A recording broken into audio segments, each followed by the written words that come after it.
Alhamdulillah ditemukan rekaman CCTV Vina saat mayatnya dibuang, rekayasa Aep dan Ibtu Rudiana terbongkar. Sebelum lanjut, jangan lupa untuk like, follow, subscribe, dan share, karena berbagi itu indah. Halo, selamat datang di channel Suara Hati Sang Istri. Berita kali ini masih mengikuti update dari kasus pembunuhan dan pemerkosaan Vina Cirebon, yang dimana santer ada dua informasi di sini. Akhirnya ditemukan rekaman CCTV Vina, detik-detik pembuangan mayat, skenario Aep Rudiana jadi terkuak. Padahal isunya di media bisa jadi case close, pembunuhan atau memang kecelakaan tunggal. Ini belum terbukti mana yang benar ya. Babak baru kasus pembunuhan Vina Eki ini setelah Peggy Setiawan lepas dari tersangka dan hakim menyatakan Peggy tidak bersalah, kini mulai terkuak fakta sebenarnya. Skenario Aep dan Ibtu Rudiana mulai terkuak. Dari 8 orang yang kini jadi terpidana kasus pembunuhan Vina dan Eki sudah babak belur. CCTV yang diduga merekam detik-detik pembuangan mayat Vina dan Eki baru didapatkan. Sementara kondisi mereka yang 8 ditangkap itu sudah babak belur, kan fotonya sudah beredar di media massa. Inilah yang diduga yang menjadikan Ibtu Rudiana tak membuka CCTV yang merekam kejadian yang ada di sekitar lokasi temuan jasad Vina dan Eki ya. Karena 8 orang yang ditangkap sudah babak belur dan sudah terlanjur diekspos. Sementara CCTV baru didapatkan. Jadilah itu hanya disimpan dan sampai kini tak pernah dibuka oleh Ibtu Rudiana. Dugaan tersebut yang kemungkinan menjadikan Ibtu Rudiana menyimpan rekaman CCTV sampai sekarang. Hal tersebut disampaikan oleh pengacara Peggy Setiawan, yaitu Tony RM. Tony mengaku dirinya telah bertemu seorang saksi baru kasus Vina Cirebon yang mengetahui soal rekaman CCTV yang diamankan oleh Ibtu Rudiana dan rekannya anggota Polres Cirebon. Tony sendiri enggan menyebutkan identitasnya orang itu dan memastikan belum pernah muncul sama sekali di hadapan publik. Menurut Tony RM, saksi tersebut menerangkan di Agustus 2016 ada 7 kamera CCTV yang tersebar dari Jalan Perjuangan hingga flyover Talun. Tony RM lalu mengatakan saksi baru mengetahui soal CCTV itu. Saya buka saja, saya mendapatkan informasi dari seseorang yang belum muncul tapi seseorang itu berada di TKP. Kata Tony RM di sini ya, informasinya CCTV itu ada di jembatan atau flyover. Kalau dibuka maka yang membuang mayat itu kelihatan.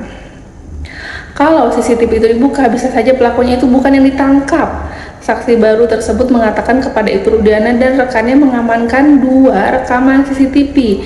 2 rekaman CCTV tersebut merekam dengan jelas detik-detik sebelum jenazah Eki dan Vina ditemukan di atas flyover Talun ya. Menurut keterangan saksi belum mau muncul menginformasikan kepada saya CCTV yang diamankan itu ada 2 yang menghadap ke jalan raya. Akan kelihatan pembuangan mayat itu di depan minimarket, menunggu jalan sepi baru dibuang mayat. Kuncinya ada di Pak Rudiana dan 2 saksi yang tertuang di putusan pengadilan. Jelas Tony RM di sini ya. Alasan CCTV tidak diungkap, kata Tony RM nih, mengungkapkan kecurigaannya terkait mengapa rekaman CCTV di sekitar TKP tewasnya Vina dan Eki tidak diungkap karena polisi bisa saja mendapatkan rekaman CCTV tersebut setelah Ibtu Rudiana mengamankan dan menetapkan Rivaldi Aditya Wardana, Eko Ramadhani, Hadi Saputra Jaya, Eka Sandi Sudirman Supriyanto dan Sakatata sebagai tersangka kasus Vina Cirebon. Saya mencurigai CCTV itu didapatkan setelah para pelaku yang diamankan oleh Pak Rudiana ini ditahan kemudian jadi tersangka. Kemudian beredar foto pada babak belur, artinya sudah terlanjur orang-orang itu ditersangkakan, kemudian CCTV itu didapat sehingga tidak dimunculkan dan dilampirkan sebagai barang bukti, sehingga di persidangan polisi mengatakan CCTV ada di lokasi kejadian namun belum dibuka. Fakta telematika Roy Suryo sepakat dengan pendapat Tony RM tersebut ya. Roy mengatakan kalau rekaman CCTV berisi data yang menguntungkan penyidikan seharusnya diungkap bukan ditutupi. Kalau CCTV itu menguntungkan penyidik pasti ditampilkan, tapi kalau tidak, ini jadi pertanyaan ya dari Roy Suryo. Diketahui dalam putusan pengadilan, 2 anggota polisi mengungkapkan berbeda terkait mengapa tidak menayangkan CCTV. Salah seorang polisi menyebut rekaman CCTV itu di 7 lokasi terlihat gelap sehingga tak jelas merekam kejadian. Lalu polisi yang lain menyebut tak memiliki kemampuan atau keahlian untuk mengakses CCTV. Roy Suryo menilai alasan tersebut sangat konyol. Alasannya, kalau tidak ada yang bisa membuka CCTV sangat tidak sulit, sangat gampang. Ini tergantung niat ya, di mana usahanya. Polisi itu harus membuka CCTV tersebut. Inilah momen Dede mengikuti skenario Ayab dan Ibtu Rudiana terkait dengan adanya aksi kejar-kejaran, sepeda motor, pelemparan baru, dan juga ada tank membawa bambu. 3 kalimat itu ada di dalam BAP yang menguatkan polisi menahan 8 terpidana kasus pembunuhan Vina dan Eki. Skenario tersebut diucapkan oleh Ayab dan Ibtu Rudiana dan Dede harus mengikutinya. Ya, disebut ada pengejaran, ada pelemparan, dan ada yang membawa bambu di malam itu, kata Dede saat diwawancarai Deddy Mulyadi ya. Dede muncul ke publik setelah lama menghilang. Dede adalah teman Ayab di cucian mobil, jadi Dede sangat tahu apa yang terjadi di malam tanggal 27 Agustus 2016. Sebelum Vina dan Eki ditemukan meninggal dunia, Dede dengan lugas mengatakan semua kesaksiannya tahun 2016 silam adalah bohong. Ia hanya mengikuti apa yang diskenariokan Ayab dan Ibtu Rudiana. Dede mengatakan jika Ayab sama sekali tidak mengetahui 8 terpidana, Dede juga hanya tahu nama-nama terpidana itu dari Ibtu Rudiana. Saya juga diberitahu soal jenis sepeda motor yang dipakai pada malam itu, semuanya diskenariokan, ungkap Dede. Dede sendiri sebenarnya risih ketika diminta untuk berbohong, namun ia tak berani berbuat apapun dan hanya mengikuti saja. Jadi di sini informasinya berkaitan di kejadian tanggal 27 Agustus 2016 itu bisa jadi ini bukan kecelakaan mungkin ya, tapi CCTV ini juga belum terbuka, dan dari Ibtu Rudiana mungkin sudah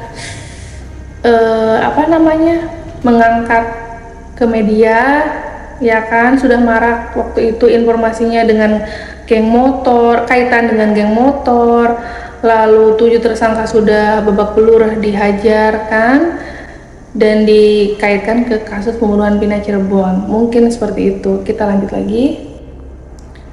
Dan kabar mengenai Ibtu Rudiana akhirnya buka suara usai saksi kasus Vina Cirebon yaitu Dede menuding memaksa berikan keterangan kepada para saksi serta adanya informasi penting dari saksi baru yang mengklaim rekaman CCTV kasus Vina Cirebon diamankan oleh Ibtu Rudiana. Kedua informasi tersebut menjadi berita kasus pembunuhan Vina Cirebon terpopuler ya. Seperti apa di sini? Seorang saksi baru menyebutkan informasi penting terkait rekaman CCTV yang hingga kini keberadaannya masih menjadi misteri dalam kasus pembunuhan Vina Cirebon. Ayah Eki itu menyebutkan bahwa semua tudingan dari Dede adalah palsu. Hal tersebut diungkap oleh kuasa hukum Ibtu Rudiana Fitra Romadhoni dalam sebuah tayangan. Keterangan yang disampaikan oleh Dede tersebut terhadap klien kami, Bapak Ibtu Rudiana, adalah hoaks dan tidak benar. Fitra berharap agar semua pihak bersabar perihal penanganan kasus Vina ini yang sedang diusut oleh kepolisian, yakni Polda Jabar atau Asistensi dan Mabes Polri. Kalau ternyata CCTV itu sudah ditemukan dan ditemukannya itu mungkin malah sudah menangkap 7 pelaku, ya udahlah, mungkin 7 pelaku ini jadinya dipitnah atau mungkin terpaksa dijadikan tersangka gitu ya. Sementara bukti CCTV tersebut sampai saat ini memang belum dibuka ternyata. Jadi ini kasus kayak setengah jalan dan terpaksa ditutupi dengan pemberitaan yang lain. Pada saat itu masih marak geng motor, jadi yang di-up ke media adalah geng motornya ya, dan menyangkutkan makin viral ditambah kasus Vina Cirebon ini. Sangat miris dan pastinya ini merugikan dari sisi hak asasi manusia untuk 7 terpidana kalau memang mereka bukan yang membunuh apalagi memperkosa. Mungkin berita yang menjadi ditambah-tambah menyudutkan 7 pelaku pada tahun 2016 itu, kalaupun 7 pelaku ini tidak bersalah, semoga di tahun 2024 ini bisa dibebaskan ya, dan pastinya harus menguak kebenaran yang sebenar-benarnya. Kalau Vina kecelakaan tunggal atau dibunuh, buktinya ada di CCTV itu, otomatis mau nggak mau harus dibuka. nanti seperti apa, apakah akan di-up ke media si bukti CCTV ini. Ikutin aja channel Suara Hati Sang Istri, jangan lupa komen ya, dan bye.